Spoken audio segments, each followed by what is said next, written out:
They dragged her through the castle gates in chains, tears streaming down her dirt-stained face.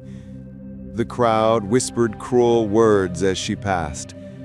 "Just a peasant girl," they said. "Nothing more than a sacrifice to keep us safe." But what they didn't know, what no one could have imagined, was that this trembling girl would soon hold the heart of the most feared creature in the kingdom. Her name was Ilara. She had committed no crime except being born poor. And now King Magnus had chosen her for the most terrible fate imaginable. She would be given to the giant of the northern mountains, a beast so massive and fierce that armies fled at the mention of his name. The king sat on his golden throne, cold eyes watching as the guards forced Ilara to her knees before him. "You will save this kingdom," he declared, his voice echoing through the great hall. "The giant demands tribute, and you are that tribute." But what they didn't know, what no one could have imagined, was that this trembling girl would soon hold the heart of the most feared creature in the kingdom. Her name was Ilara. She had committed no crime except being born poor. And now King Magnus had chosen her for the most terrible fate imaginable. She would be given to the giant of the northern mountains, a beast so massive and fierce that armies fled at the mention of his name. But as Ilara looked up at the king through her tears, she had no idea that her greatest nightmare was about to become the most beautiful love story ever told. Because sometimes the monsters we fear most are simply hearts that have never known kindness. What happened next would shake the very foundations of the kingdom. And it all began with a single act of unexpected mercy. The morning sun cast long shadows across the village of Millhaven when the king's soldiers arrived. Ilara was drawing water from the well, her simple brown dress patched and mended countless times. At 19, she possessed a rare beauty, golden hair that caught sunlight like spun silk, and eyes as blue as summer skies. But in a world where birth determined worth, beauty meant nothing without noble blood. "Ilara of Millhaven," the captain's voice boomed across the square. "By order of King Magnus, you are summoned to court." Her wooden bucket crashed to the ground, water spilling across the cobblestones. The villagers gathered, their faces filled with pity and fear. Everyone knew what this meant. For 3 years, the giant of the northern mountains had terrorized the kingdom. He was said to stand 20 feet tall, with hands that could crush stone and a voice that shook the earth. The giant had made his demands clear through messages written in blood on castle walls. "Send me tribute, or I will burn every village to ash." And the tribute he demanded was always the same: young women. They were taken to his mountain fortress, never to be seen again. "Please," Ilara's mother sobbed, clutching her daughter's arm. "She's done nothing wrong. Take someone else." The captain's expression remained stone cold. "The king has chosen. She will come willingly, or we will drag her." As they bound her wrists with iron shackles, Ilara's mind raced with terror. She heard the stories whispered in taverns, how the giant devoured his victims, how their screams echoed through his mountain caves for days. But what choice did she have? To resist would mean death not just for her, but for everyone she loved. The journey to the castle took 3 days. With each mile, Ilara's hope faded. She watched the familiar fields and forests of her homeland disappear behind her, replaced by jagged peaks and barren stone. This was her final journey, she was certain. she would never see her home again. At the castle, King Magnus received her with the cold efficiency of a man disposing of garbage. He was a tall, lean man with silver hair and eyes like winter frost. Beside him stood his son, Prince Aldrich, whose handsome face showed not a trace of sympathy. "Behold your sacrifice," King Magnus announced to his court. "This peasant will buy us another year of peace." The nobles laughed and raised their wine cups in mock celebration. To them, Ilara was not human. She was merely a tool to preserve their comfortable lives. But in the dungeons below, as Ilara spent her final night in chains, she made a vow. If she somehow survived what was to come, she would find a way to end this cycle of fear and cruelty. She had no idea how prophetic those words would prove to be.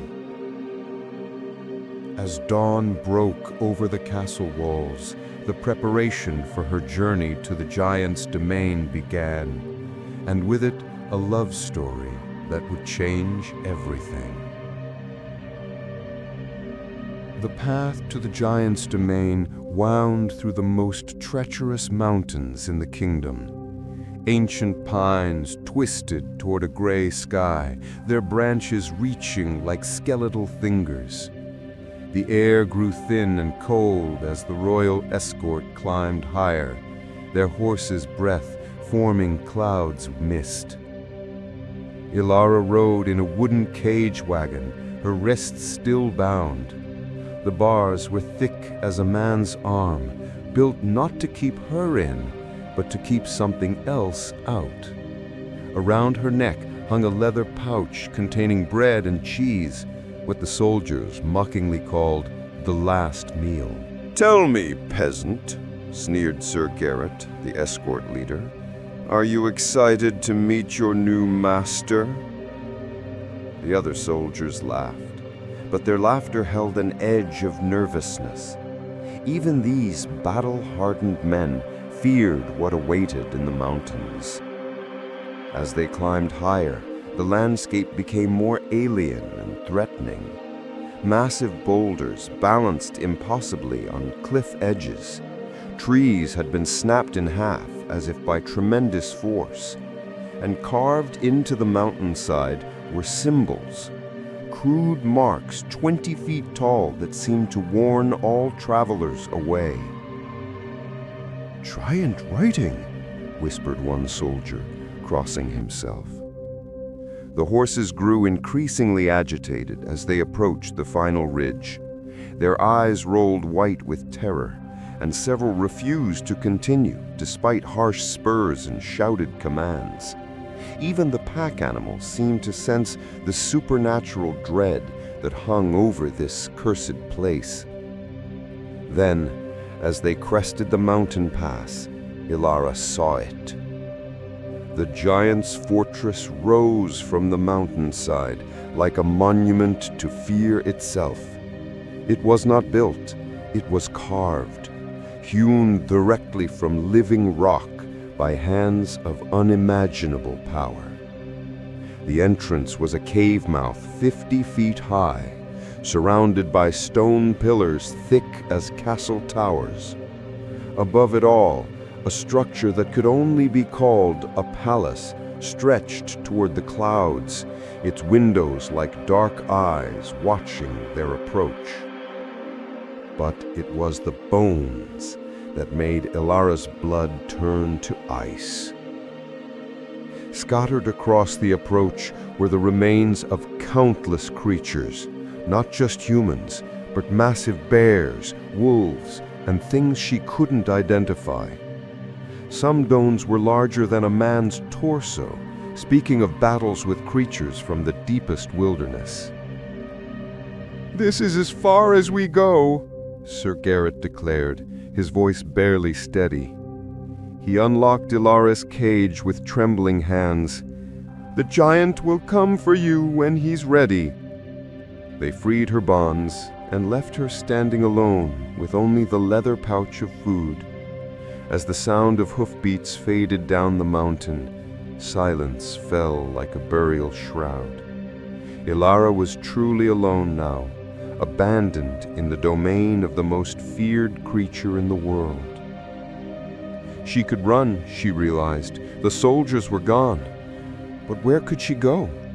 These mountains stretched for leagues in every direction, filled with wolves, bears, and worse things that hunted in the darkness. And even if she somehow made it back to civilization, the king would only send someone else to die in her place. So she began walking toward the fortress, each step heavier than the last. The entrance loomed before her, and as she approached, she heard it, a sound that made her knees buckle with terror. Footsteps, but not the footsteps of any human. These were the footsteps of something massive, each step sending tremors through the stone beneath her feet. Something was coming for her, something huge and terrible and hungry. But what Ilara didn't know was that in the shadows of that stone palace, a lonely heart was about to discover something more precious than all the gold in the kingdom. The footsteps grew closer, each one shaking pebbles from the cave walls. Ilara pressed herself against the cold stone, her heart hammering so hard she thought it might burst. She had heard the stories all her life, but nothing could have prepared her for this moment. Then he appeared. The giant emerged from the shadows of his fortress, and Ilara's breath caught in her throat. He was indeed massive, nearly 20 feet of muscle and bone, broad as an oak tree. His skin was bronzed by mountain sun, crossed with silver lines of countless battle scars. Dark hair fell past his shoulders, and a thick beard covered half his face. But it was his eyes that stopped her cold. She had expected the red, glowing orbs of a demon. Instead, she found herself looking into eyes of deep forest green, eyes filled not with hunger or cruelty, but with something she never expected: loneliness. The giant, whose name, she would learn, was Thane, stopped 10 paces from her. For a long moment, they simply stared at each other. This close, she could see that his clothes, though massive, were finely made. His leather vest was tooled with intricate patterns, and around his neck hung a pendant of carved jade. "You are smaller than the others," he said finally. His voice was deep as thunder, but there was no menace in it. Instead, Ilara heard something that confused her: gentleness. I am Ilara," she managed to whisper. "I know who you are." Thane knelt slowly, bringing his face closer to her level. Even kneeling, he towered above her. "The question is, do you know who I am?" "You're the giant, the one who kills people." Something flickered across his features, pain perhaps, or regret. "Is that what they tell you in your villagers?" Ilara nodded, not trusting her voice. Thane was quiet for a long moment. Then, to her utter amazement, he stood and began walking back toward his fortress. "Come," he called over his shoulder. "If you stay out here, the mountain wolves will find you before dawn." She hesitated. This wasn't how the stories went. Giants were supposed to seize their victims immediately, to drag them screaming into dark caves. But Thane had turned his back on her, apparently trusting that she would follow him. Left with no other choice, Ilara walked into the fortress of her nightmares.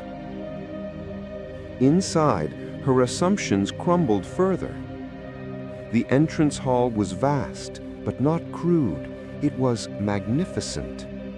Tapestries hung from the walls, each one large enough to cover a house. The floor was polished stone inlaid with intricate mosaics. And everywhere, the warm glow of what must have been hundreds of candles, each one as thick as her arm. "Are you hungry?" Thane asked, gesturing toward a table that could have seated 30 people.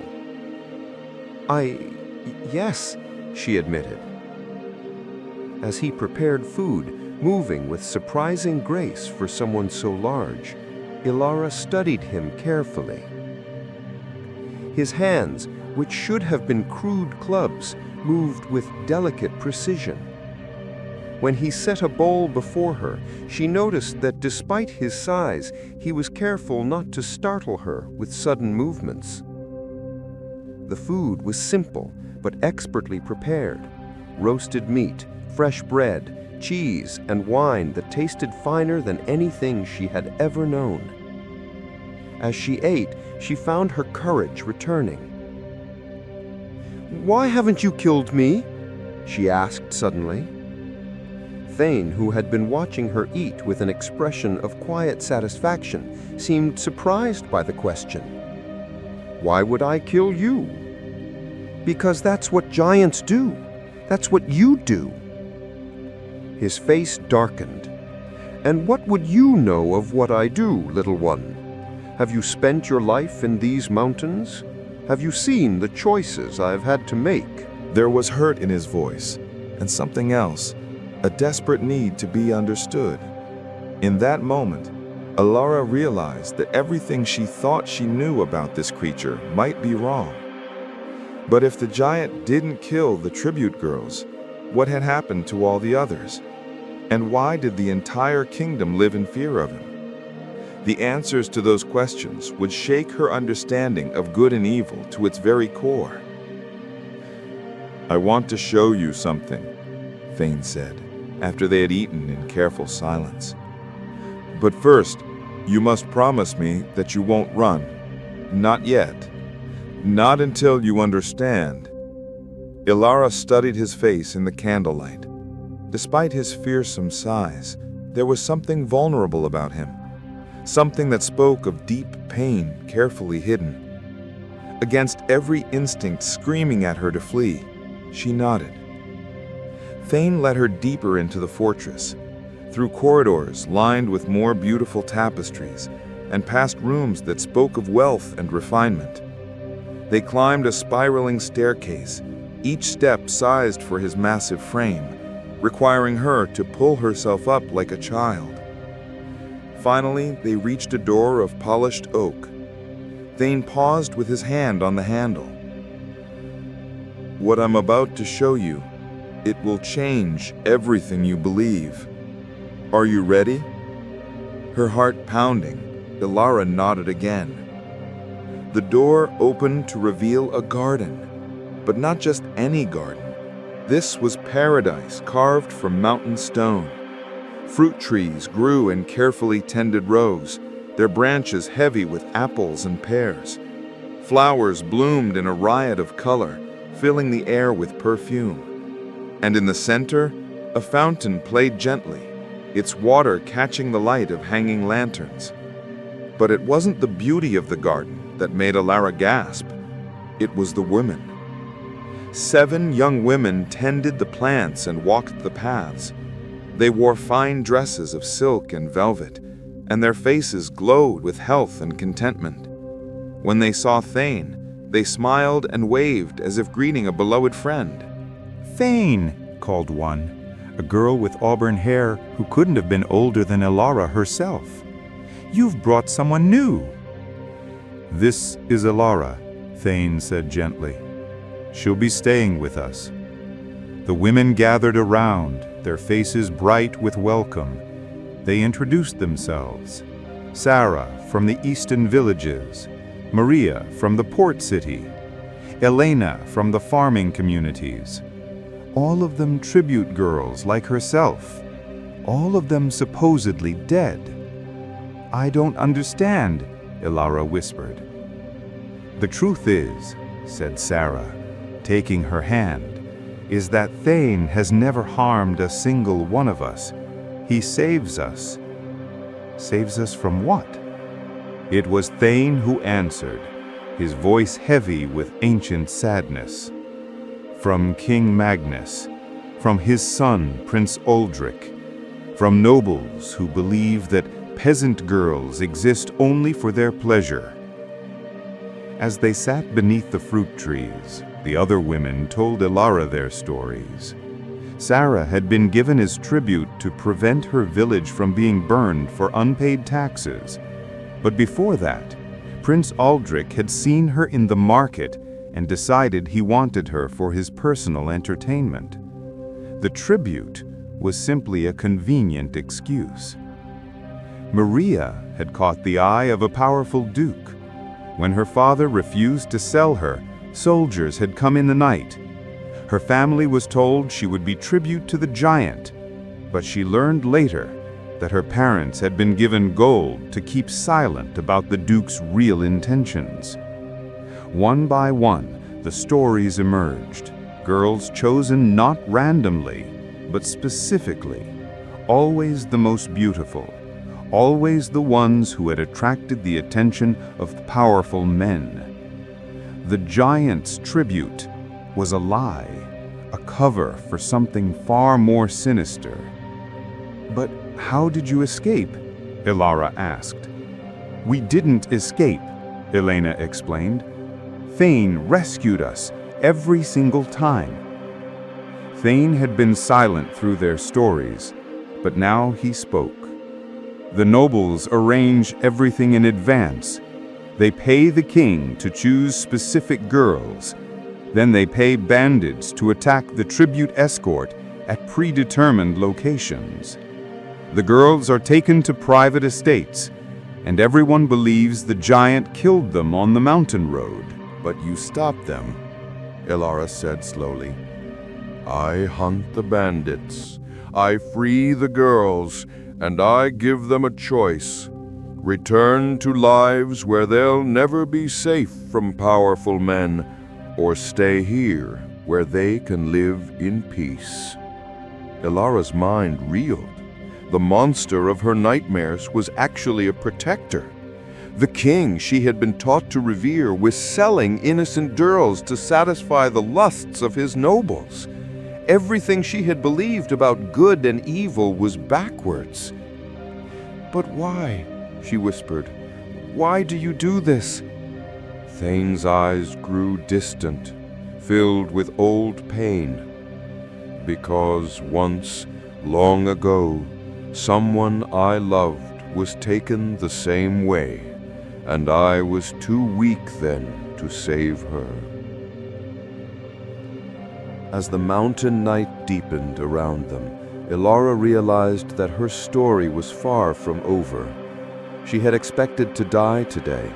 Instead, she had stumbled into the middle of a secret war between good and evil, a war where the heroes were called monsters, and the monsters wore crowns.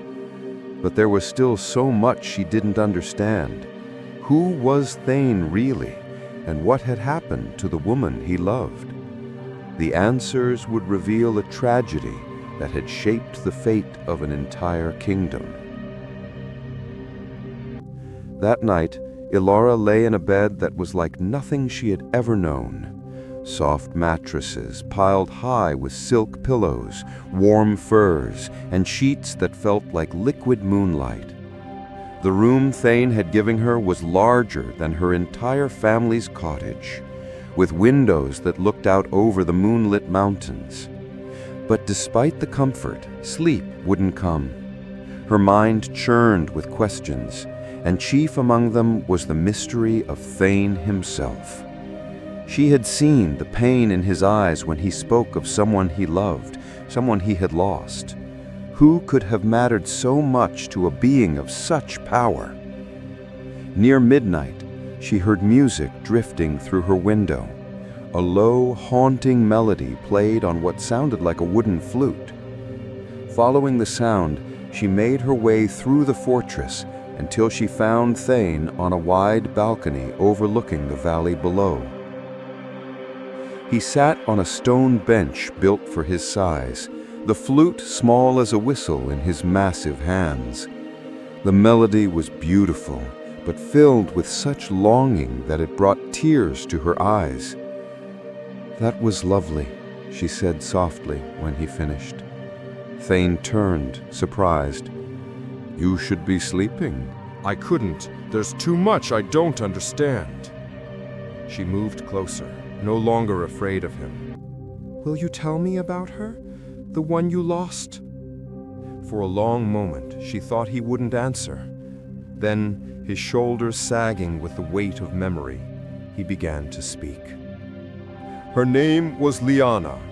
She was a healer's daughter from a village at the base of these mountains. And she was..." He paused, searching for words. "She was light itself, kind to everyone, afraid of nothing, with laughter that could chase away any darkness." "You loved her." "I worshipped her," he admitted.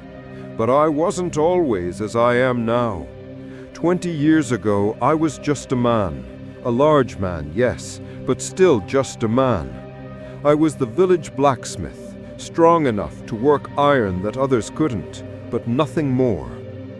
Elara stared at him. "You were human?" "As human as you are now. Lyanna and I grew up together, played as children, fell in love as we became adults. We were to be married in the spring." His voice grew thick with emotion. "But then Prince Aldrich came to our village on a hunting trip. Oh, Thane. He saw Lyanna in the market, decided he wanted her. When her father refused his gold, Aldrich had him arrested on false charges of treason. The price of the old man's freedom was one night with his daughter. Oh, Thane. Lyanna came to me, weeping. She said she'd rather die than submit to him, but she couldn't let her father hang.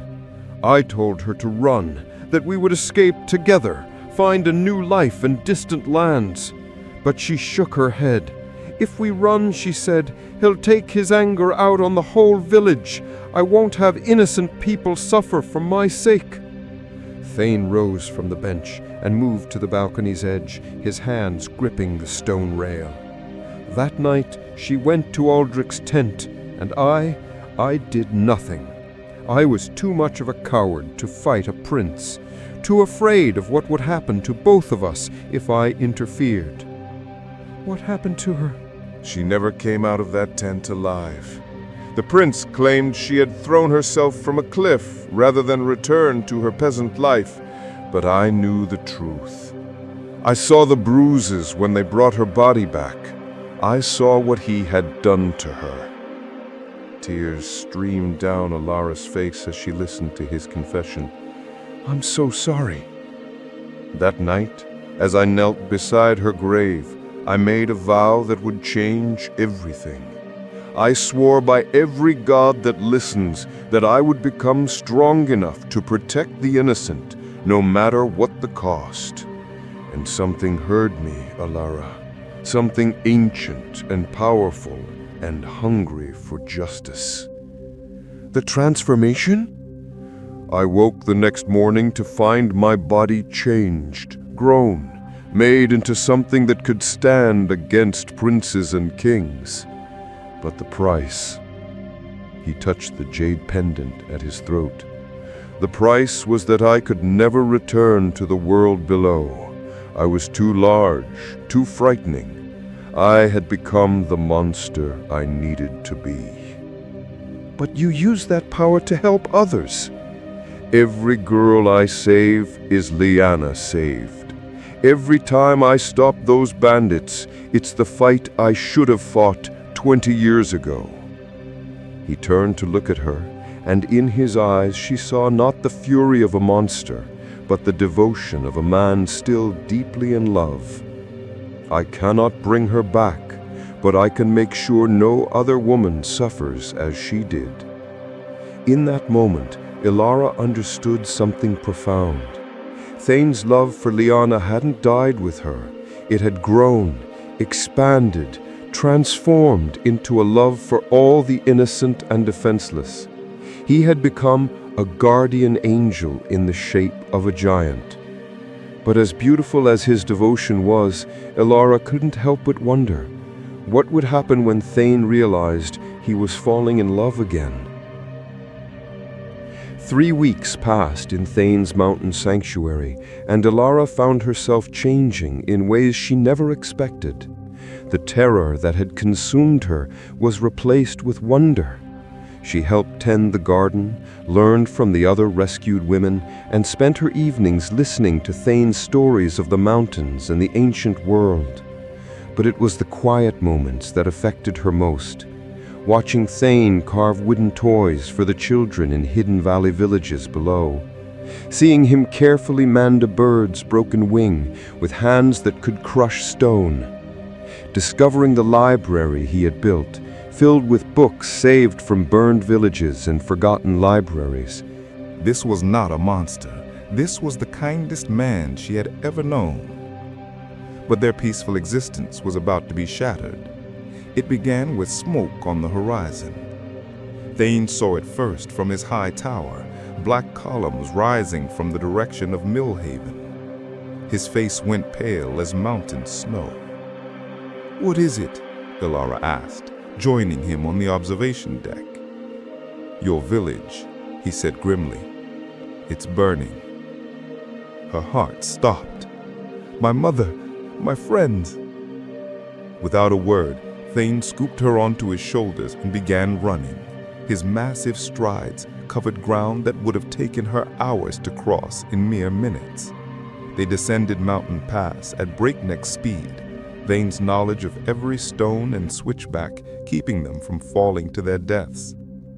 But they were too late. Millhaven lay in ruins. Cottages that had stood for generations were now smoking shells. The market square where Ilara had played as a child was littered with debris and ash. And in the center of it all, a line of wooden posts had been erected. Bodies hung from those posts. Men, women, children. People Ilara had known all her life. Her neighbors, her friends. "Mother!" she screamed, sliding from Thane's shoulders and running toward the execution ground. She found her mother's body near the end of the line. The kind woman who had sung lullabies and mended clothes and never harmed a soul in her life had been hanged like a common criminal. A sign around her neck read, "For harboring enemies of the crown." Ilara collapsed to her knees, her sobs echoing through the dead village. Behind her, she heard Thane's breathing become heavy and dangerous. "Who did this?" His voice was like distant thunder. A weak cough answered him. In the ruins of the blacksmith shop, they found old Henrik, barely alive beneath a collapsed timber. Thane lifted the massive timber as if it weighed nothing and knelt beside the dying man. "Prince Uldric came 3 days after you left. Said the village harbored a traitor.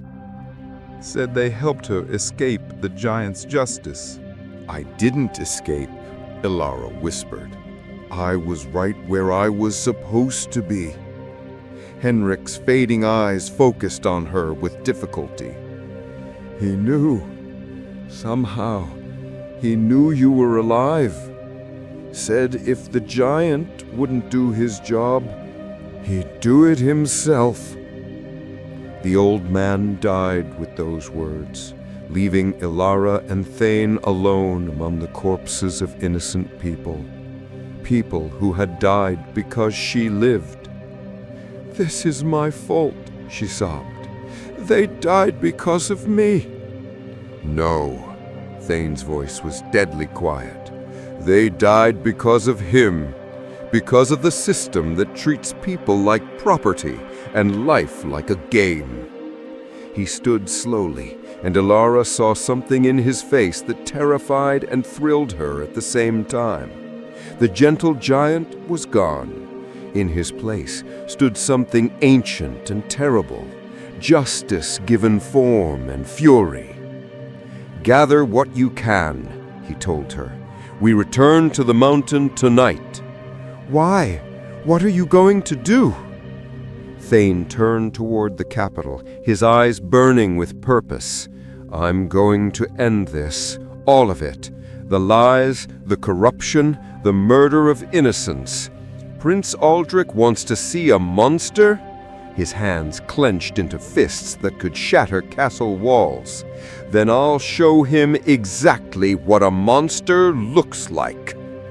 But as they prepared to leave the ruins of Millhaven, neither of them noticed the figure, watching from the forest. A scout in royal colors, already spurring his horse toward the capital, with news that would set in motion the final, terrible confrontation. Prince Aldrich would learn that his carefully laid trap had caught something far more dangerous than a peasant girl. He had awakened the wrath of a giant, and this time there would be no mercy.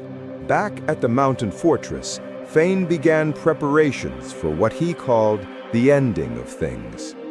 He sharpened weapons the size of tree trunks, prepared armor that could stop catapult stones, and sent messages through secret networks to allies Ilara never knew existed.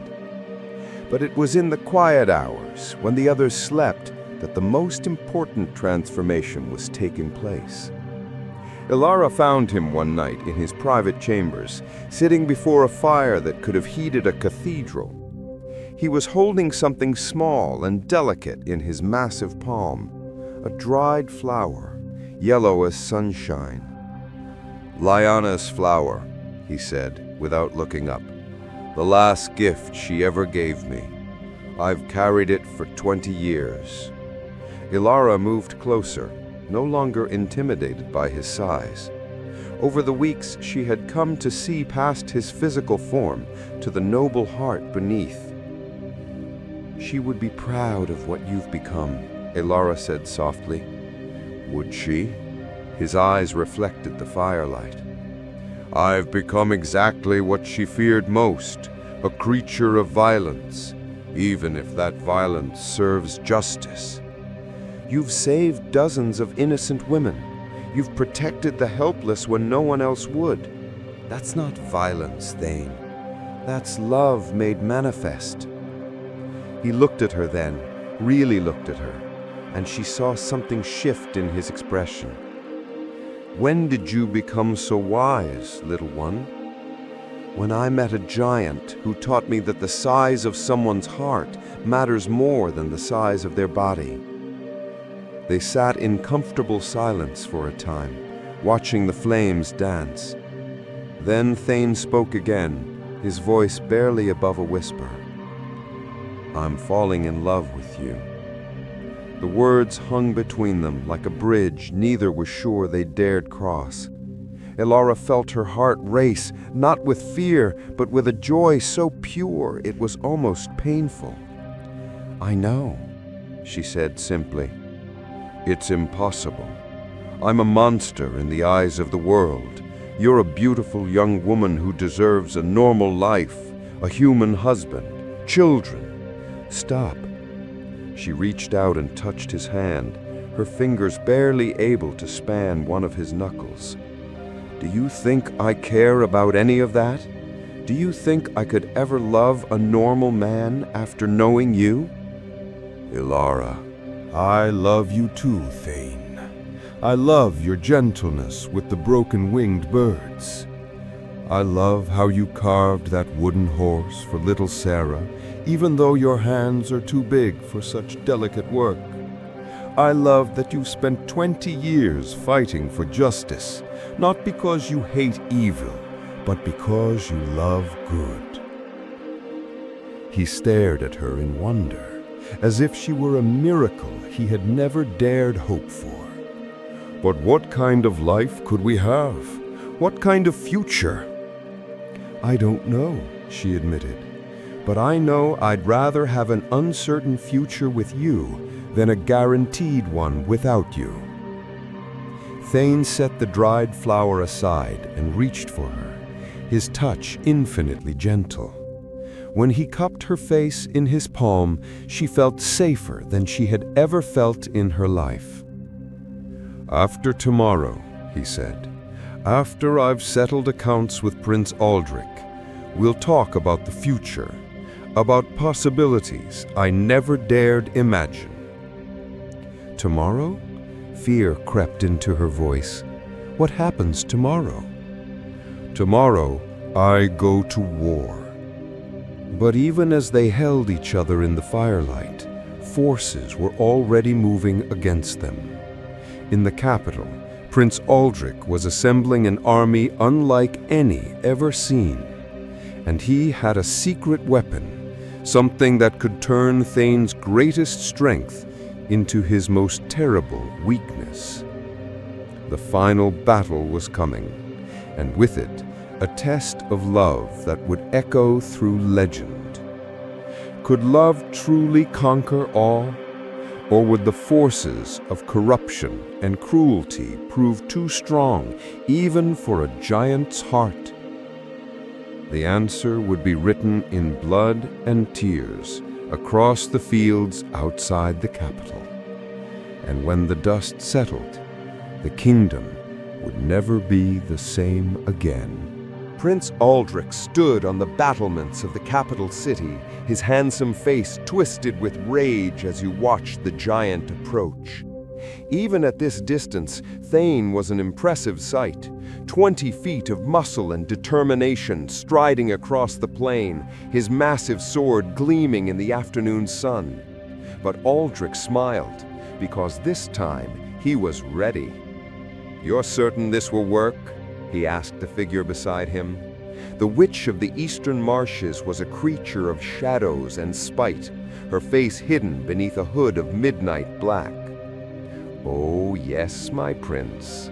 Giants may be strong, but they have the same weakness as all creatures. They loathe." Behind them, stretched across the field before the capital, waited the largest army ever assembled in the kingdom. 10,000 soldiers in gleaming armor, 1,000 knights on destriers bred for war, siege engines that could shatter castle walls. It was enough force to conquer nations, but it was the cages that made this army truly terrifying.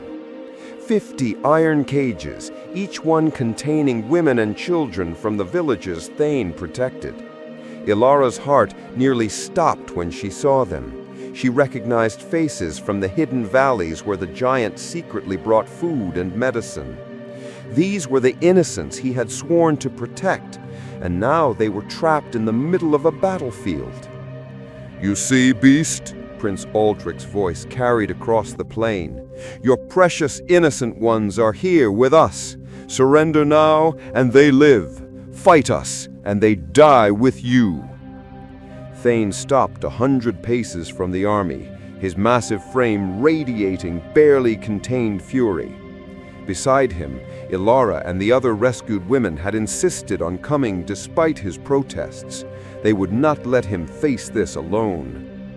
"Let them go, Aldrich," Thane's voice boomed across the field. "Your quarrel is with me." "My quarrel is with any creature that dares oppose the natural order," the prince shouted back. "You've stolen what belongs to me, giant. Women that should have warmed my bed now tend your gardens. Gold that should have filled my coffers now buys your supplies. You've made me look weak, and for that you must die." "Then let's finish this. You and me, single combat. If you win, I surrender. If I win, you release the prisoners and end this madness." Prince Aldrich laughed. "You think me a fool? Fight you in single combat? No, beast. You will face my army, and when you fall beneath their blades, I will take back everything you've stolen. starting with the pretty little peasant at your side." His eyes locked on Alara with such naked hunger that she shuddered. This was the true face of evil. Not supernatural malice, but human cruelty refined to its purest essence. "Begin," Aldrich commanded. The army surged forward like an iron tide, but Thane was ready. His sword swept in vast arcs, each swing powerful enough to cut through multiple enemies at once. His armor turned aside spear thrusts that would have felled normal men, and his roar, the sound of primal fury given voice, echoed across the battlefield like thunder. For a time, it seemed impossible that any force could stand against him. Knights fell before his advance like wheat before a scythe. Horses fled in terror at his approach. Even siege engines were crushed beneath his massive fists. But there were so many of them. And Thane, for all his power, was still just one man fighting thousands. A spear slipped between his armor plates, drawing first blood. A sword stroke across his thigh sent him to one knee. Arrow after arrow found their marks, each one small but weakening. Ilara watched in growing horror as the man she loved was slowly overwhelmed. She wanted to run to him, to fight beside him, but she knew her presence would only distract him at the crucial moment. Then the witch made her move. From her position on the battlements, the witch of the eastern marshes raised her staff and began chanting in a language older than kingdoms. Dark energy coiled around Thane like serpents, and suddenly his movements became sluggish. His sword grew heavy in his hands. The magical strength that had transformed him 20 years ago was being drained away. "No!" Ilara screamed, but her voice was lost in the chaos of battle. Thane stumbled, his massive form wavering.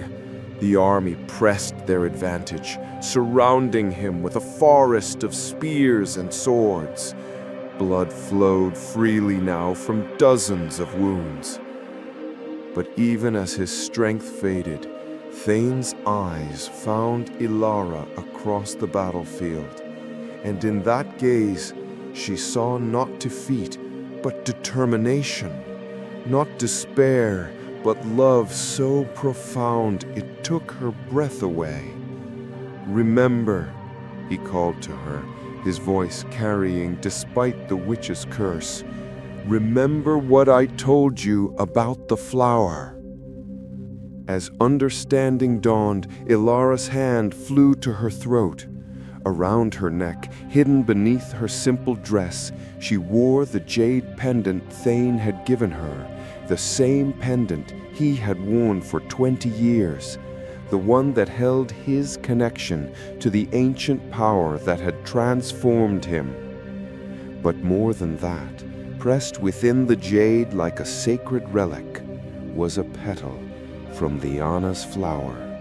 The flower that had been blessed not just with love, but with a dying woman's prayer for justice. As Thane fell to his knees beneath the combined assault of magic and steel, Ilara made a choice that would echo through legend. She pulled the jade pendant from her neck and pressed it to her lips. "Liana, if you can hear me, if any part of your love still exists in this world, help him, help us all." The pendant grew warm in her hands, then blazingly hot. Light began to pour from the jade, not the harsh light of torches or lightning, but the gentle radiance of dawn breaking over mountains. And suddenly, Ilara understood. Thane's transformation 20 years ago hadn't been granted by some ancient, hungry god of vengeance. It had been Lyanna herself, her love transcending death, her final gift to the man she couldn't bear to leave defenseless. The jade pendant wasn't just a memorial. It was a conduit, a connection between the world of the living and something far more powerful. The light spread from the pendant to envelop Ilara, and she felt power flowing into her, not the brute strength of magic, but something far more precious. She felt Lyanna's presence, warm and welcoming, like being embraced by an older sister. "He needs you now," a voice whispered in her mind. "Not as I was, a memory he clings to, but as you are, a love that looks forward instead of backward." Understanding flooded through Ilara like sunrise.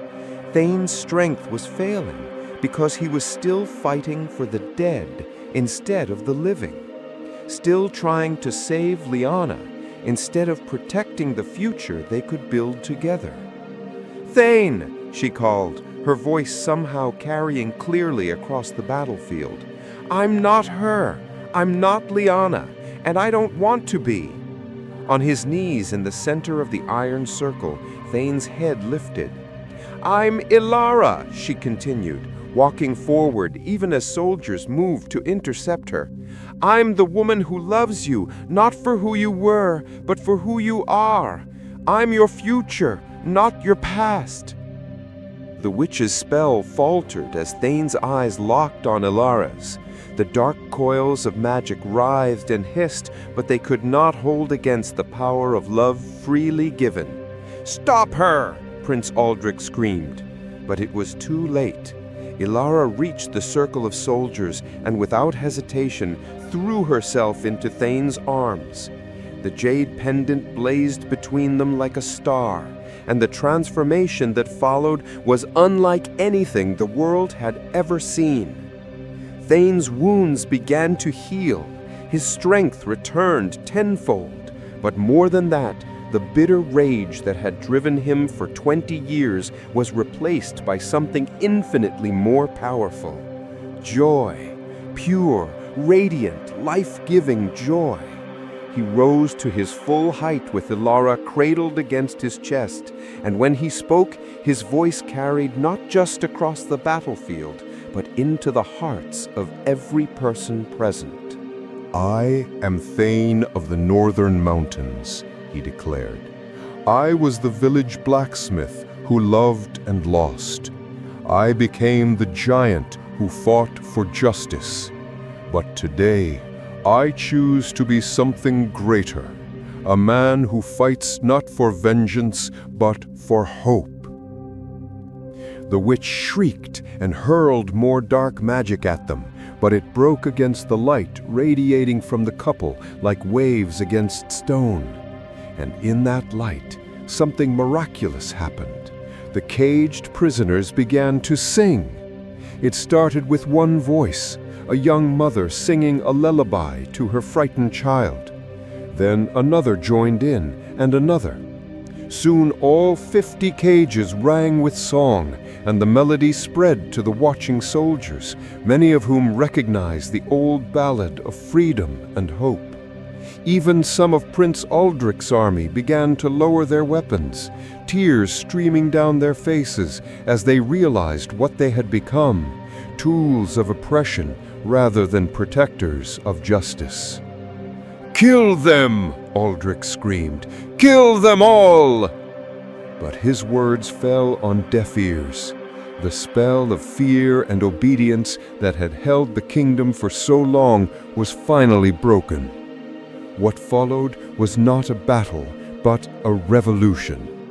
The army, seeing their enemies' compassion and their prince's cruelty laid bare, began to turn. First one soldier threw down his sword, then 10, then 100. Knights dismounted and opened the prison cages, freeing the innocent hostages who had been used as pawns. Prince Aldrich, seeing his power crumble, drew his own sword and charged at Ilara. But Thane was ready. His massive hand closed around the prince's weapon, and with the sound like breaking glass, the blade shattered. "You have terrorized this kingdom long enough," Thane said, lifting the prince by his golden armor. "Your reign of cruelty ends now." "You can't kill me," he snarled. "I am royalty. I am—" "You are nothing," Elara interrupted, stepping forward. "You are a coward who hides behind crown and title while innocents suffer. But we won't kill you, Aldrich. That would make us like you." Instead, they bound him in iron chains, the same chains that had once held tribute girls, and presented him to the crowd of soldiers and freed prisoners. "Let the people judge your crimes," Thane declared. "Let them decide what justice looks like." The witch, seeing her patron defeated, tried to flee, but her dark magic had been broken by the light of true love, and she was captured by soldiers who had once served her interests. As the sun set over the battlefield, a strange peace settled over the scene. The massive army that had come to destroy a giant found themselves instead celebrating the end of a tyranny they had unknowingly served. But the greatest miracle was still to come. As Thane and Elara stood together, watching the celebrations, she felt the jade pendant pulse with warmth one final time. The ghost of Lyanna appeared beside them, visible only to their eyes, her face radiant with joy and peace. "Thank you," she said to Elara, her voice like music on the wind. "Thank you for loving him better than I ever could." "I don't understand," Elara whispered. "I loved him as a girl loves, possessive, desperate, clinging. But you love him as a woman loves, freely, completely, wanting his happiness above all else. That kind of love doesn't bind, it liberates." Lyanna turned to Thane, her expression infinitely tender. "Let me go, my dear one. Let us both go free, you to your future, and me to my rest." Thane's eyes filled with tears, but they were tears of release rather than sorrow.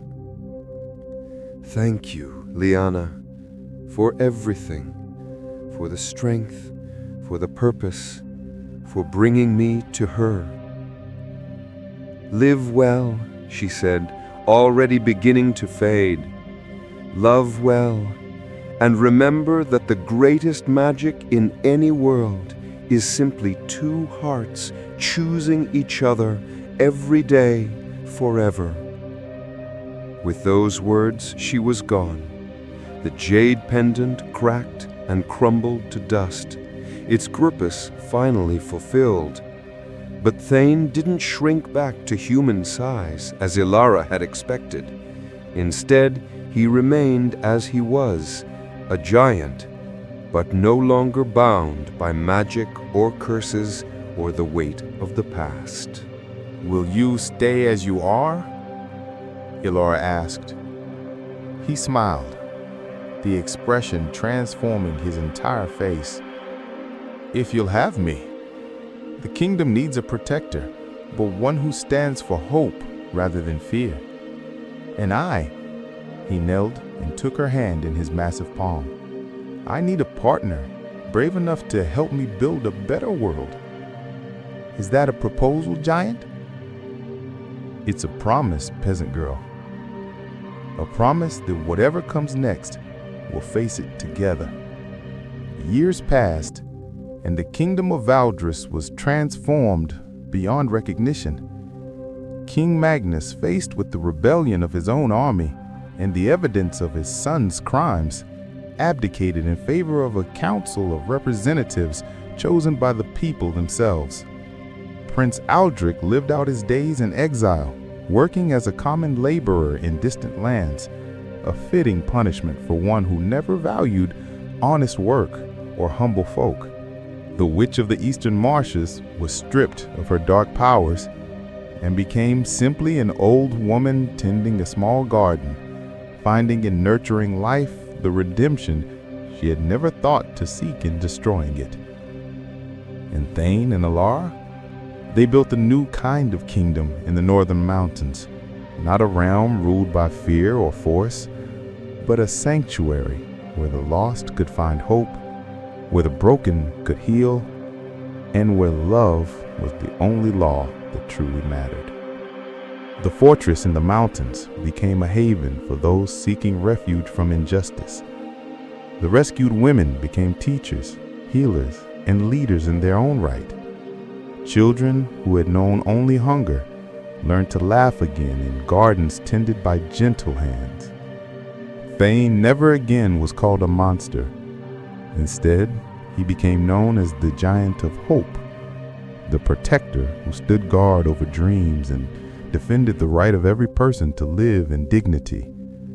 And Alara, she became the living proof that love could indeed conquer all, not through magic or might, but through the simple, daily choice to see the best in others and fight for it with everything you have.